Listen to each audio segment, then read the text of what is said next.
Breakfast is the worst meal of the day. Now this might come as a shock to most people, because there is this big misconception that breakfast is the most important meal of the day. It is not the most important meal, but far from it. If you want to live longer while looking younger, have less body fat and reduce the risk of cancer along with many other diseases, breakfast is the worst meal of the day. Now I will explain what I mean by that, but first... Hey man, are you gonna subscribe to Prime? I'm rolling. I'm a big fan of implementing easy steps to get huge results, and that's exactly what you will get using this approach. It is called intermittent fasting. Research on intermittent fasting started as early as before the Second World War, where they tested it on rats, but it has never really been popularized until very recently. And their research proved that rats increased their lifespan significantly and were less likely to develop cancer. They also found that rats brought up on intermittent fasting grew perfectly and had less body fat than other rats. But why has these impressive discoveries never been endorsed to society earlier? One reason is simply because the media and big corporations doesn't want you to know this. Intermittent fasting doesn't cost a thing, and corporations find it hard to make money from it. If the food industry endorsed intermittent fasting, it might as well run out of business. Researchers began studying the effects of people during the Islamic holy month of Ramadan, where Muslims avoid eating from sunrise till sunset, and once the sun sets they pretty much binge eat. Initially, scientists believed that this shift from eating throughout the day to restricting the window of eating to only a few hours would cause catastrophic health problems. Their prediction was that people would get fat and ill from literally gorging without portion control. However, the results proved the exact opposite. They were losing fat, keeping muscle, reducing the risk of high blood pressure, heart disease and diabetes without any special foods. Tell me another approach that brings this kind of drastic results and is so easy to implement. All you have to do is not eat breakfast.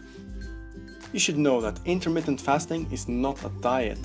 You are not gonna restrict your calories. It's not unusual to be lonely. It's not unusual. You will only need to restrict the time you eat throughout the day, typically to 8 hours. It's really that simple. If you eat your last meal around 8 PM and skip breakfast the next morning to have your first meal around noon, you have successfully fasted for 16 hours, leaving you with an 8-hour eating window. And within this 8-hour eating window, you should aim for 2 to 3 meals. But what about 6 small meals a day? You gotta keep metabolism high and avoid starvation mode. 6 small meals a day.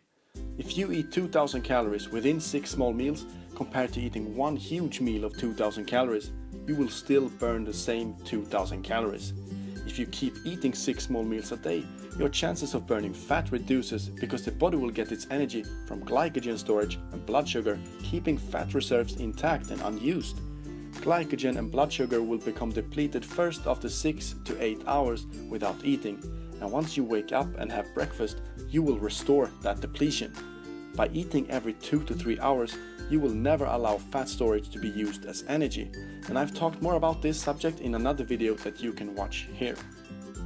Starvation mode do exist, but it doesn't come into play until 72 to 96 hours after completing the last meal. That's 3 to 4 days, not 3 to 4 hours. The reason for this all stems back to our ancestors. They had to hunt and gather food in order to survive, and it would often take them several days for them to do that. As humans, we are meant to alternate between fasting and feasting, between going for long periods without food and then eat huge amounts of food in a short time. It's only very recently in our long history that humans have access to food all hours around the clock, and it's also one of the reasons so many people are sick and obese. Intermittent fasting also has incredible effects on releasing natural human growth hormone, and Dr. Michael van der Sheldon talks about this on his fantastic YouTube channel, which I will link in the description. Human growth hormone, also known as the fitness hormone, is responsible for a number of health benefits such as fat loss, muscle growth, longevity, anti-aging, healing, cell repair, amongst others. And we have known for a long time that when we sleep, that's when we release most of our growth hormone. And this is because insulin and human growth hormone are indirectly related, And when insulin is elevated, you cannot release human growth hormone. Insulin is only released after you've had a freshly consumed meal. Now, when you sleep, you haven't consumed a meal for some time, and the insulin drops, making the body release human growth hormone. Now, what's so special and unique with intermittent fasting is that you expand the time of fasting, which allows significant amounts to be released.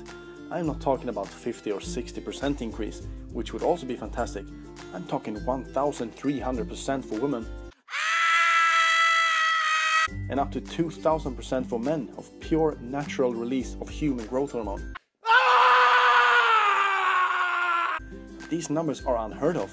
It's absolutely ridiculous. You might not agree with this or think I make these numbers up. However, there is scientific research to back it up. Yes, science! Another huge benefit that comes with intermittent fasting is the effects it has on the brain. As I discussed earlier, when you're in that fasted state with no glycogen, the body turns to fat for energy, and as this happens, ketone bodies are released into the bloodstream, which your brain prefers over other sources of energy. The release of ketones will increase your focus, concentration, ability to remember, while simultaneously reducing the risk of Alzheimer's and Parkinson's disease. It also increases the BDNF, the brain-derived neurotrophic factor, by 400%, which helps activate stem cells in the brain to make new brain cells, neurons and nerves. Now, do you still feel like eating breakfast at this point? I hope I managed to convince you somewhat to at least check out the possibility to skip it. Try it for a few weeks and evaluate how you feel. It will be tough for the first week or two, but once the body gets used to it, you won't look back. If you enjoyed this video, give it a thumbs up and make sure to subscribe to keep yourself primed.